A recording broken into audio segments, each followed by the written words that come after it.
No, Hopper says to the other grasshoppers that they were just trying to keep the ants in line to prove that they're really better than the ants. Yeah, he's still doing the manipulating thing and think that they can take advantage of the ants.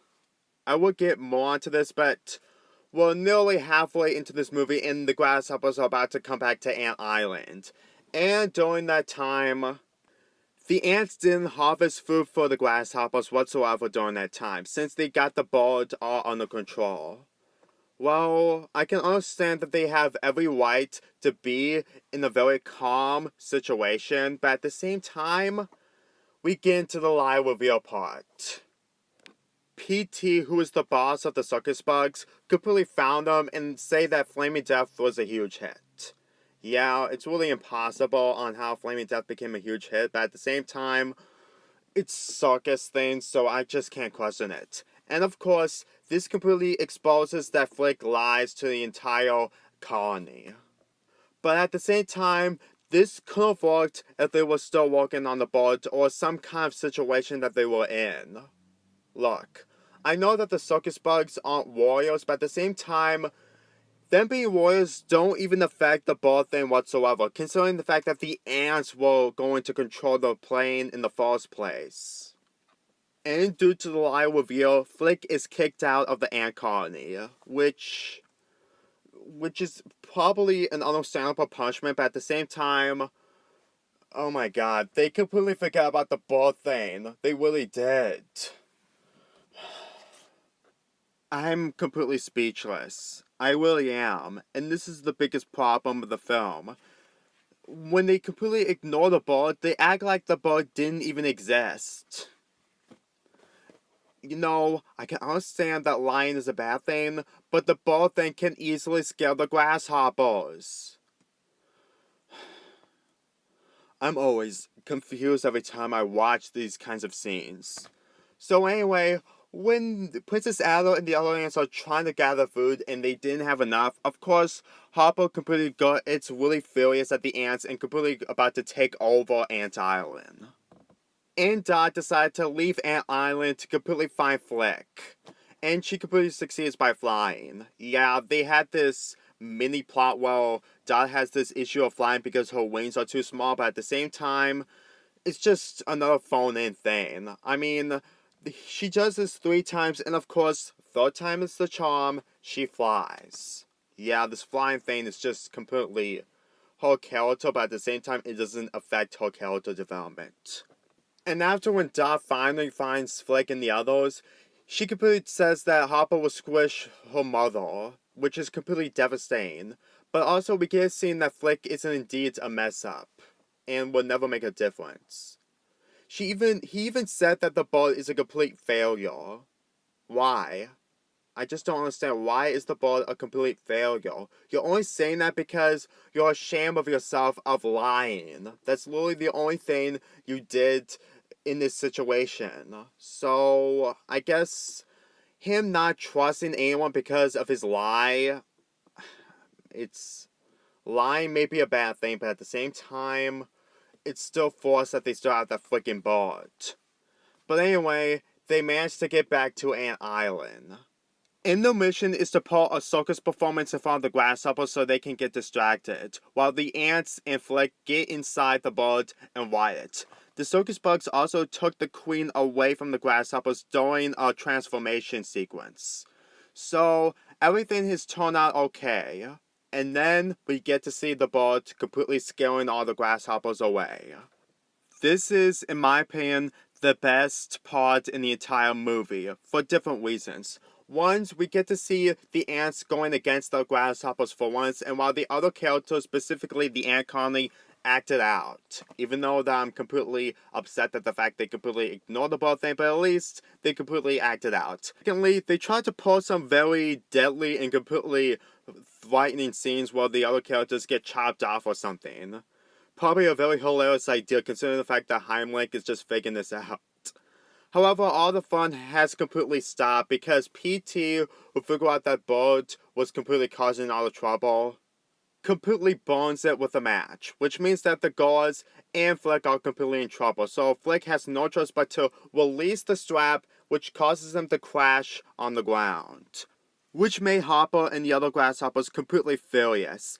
And we get probably one of the most brutal things we see in Pixar movies. Flick gets physically beaten up by the grasshoppers. Big time. And I'm not making this up. So much that he's completely sacrificing all of the pain from the other characters. Even though it's all from one grasshopper, and it wasn't Hopper, it was just basically Bumper, who's basically the alpha male grasshopper, or the crazy grasshopper, whatever you call him. But that's basically all we get.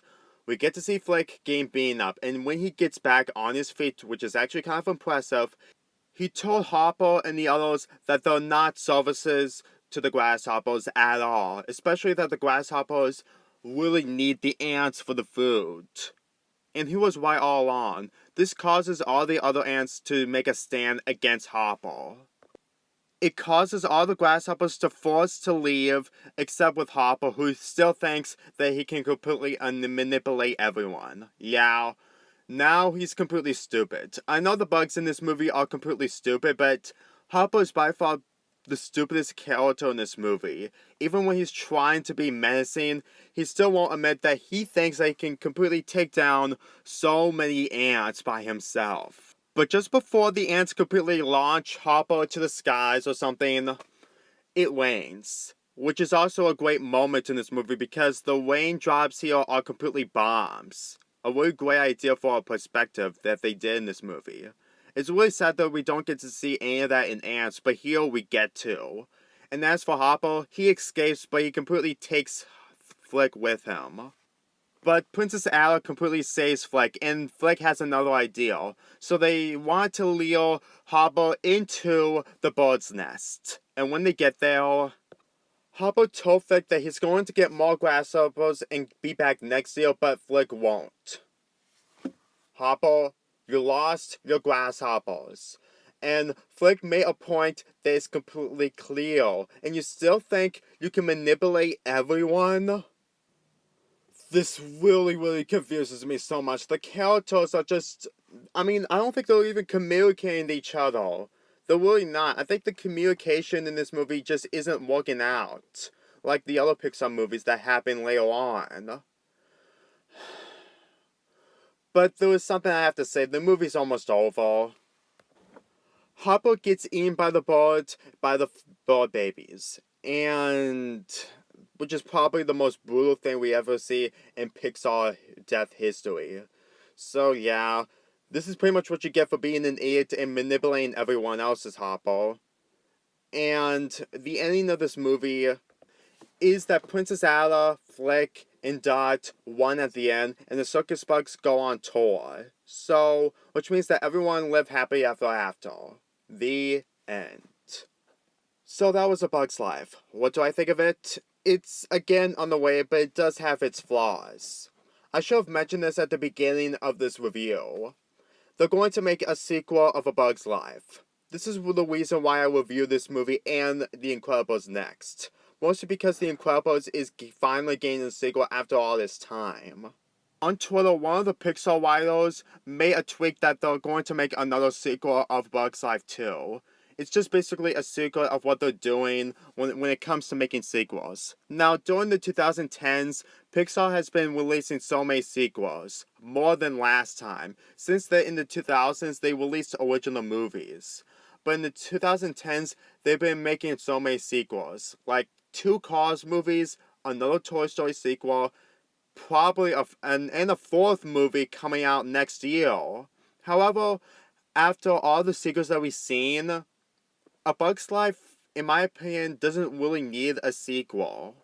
Not only because of the execution of the film that makes it completely forgettable, but at the same time, from beginning to end, there's really no hint of a sequel. And especially the fact that the outside of Ant Island is completely harmless, it's really hard to believe of what they're going to do for the sequel. At least in Ants they did the same, but better. The only thing that kind of works for a sequel when it comes to A Bug's Life is the animation. The biggest reason why this movie has $100 million in the budget is because of so many things going on, like the clone of ants and other stuff. However, years later, which is 20 years after this movie, since technology has completely improved, I think the only thing that's good about this is see what they can do of the perspective that they used to do back in 1998. Looking at the animation of 1998, it kind of aged well, but at the same time, other animated films later on is much more better than this, specifically Epic from Blue Sky. But when Pixar is making a sequel involving A Bug's Life again, watching the animation will probably be a big improvement over the one 20 years ago, since it's kind of rare that we get to see a sequel that came out 20 years after the first one. But at the same time, it still isn't enough. Why? Again, it's the ending of this movie. When you see all the ants happily, that they can live happily by themselves with nothing to be afraid about, and the fact that all the grasshoppers are gone with Hopper being dead, there's nothing to have a sequel coming out of this. Even if the grasshoppers do come back, the ants will still make a stand and go against them. Yeah, there's really no point onto making a sequel whatsoever. The whole point of this review is celebrating the fact that The Incredibles 2 is coming out. They really need to make a sequel to A Bug's Life, which is kind of nice to see these characters again, but I just don't understand how it will all work out. I mean, sure, Pixar has genius ideas, but at the same time, a sequel to A Bug's Life is really, really speechless. I mean, if I was writing a sequel to A Bug's Life, it would probably be about what things have changed in Ant Island, which is basically it. And it will probably be a boring movie. Usually Pixar movies isn't about slices of life. They did that with WALL-E, but that's a completely different movie. This is about ants in a community, and everything is completely all okay after the grasshoppers are gone and Hopper being dead and all. And there's one more thing I need to talk about, and that is the relationship between Princess Ada and Flick. In other words, the romantic relationship. Again, it's in the background, but at the same time, it's still something. Again, Pixar isn't really good with romance stories. But the only thing that they've done it right was in WALL-E. But again, that was years late. That was 10 years after this movie, and they have improved ever since. So I guess that during the times that Pixar was making this movie, they were only concerned about the perspective thing. Again, they probably put more focus on the animation, more on the story itself. I guess that after this movie, they should at least, they really put more effort into the other characters and story, more on the animation itself. I mean, sure, they do it equally, but they completely learn from the mistakes after making this movie.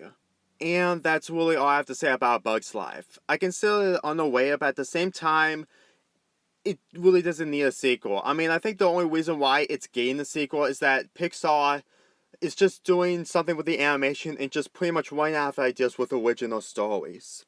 It's really disappointing that Pixar, even though that sometimes the sequels can turn out good, sometimes making original ideas like Coco, A Good Dinosaur, and Inside Out is pretty difficult to make something different again. Which is kind of sad, which is probably why Pixar has been making so many sequels during this decade. Anyway, I'm Lonely Fanboy 4 here, and I give A Bug's Life a 7.5 out of 10. It's an underrated movie that's considered good, but not really memorable like the other Pixar movies. Anyway, my next review will be on The Incredibles. And after that will be more reaction videos.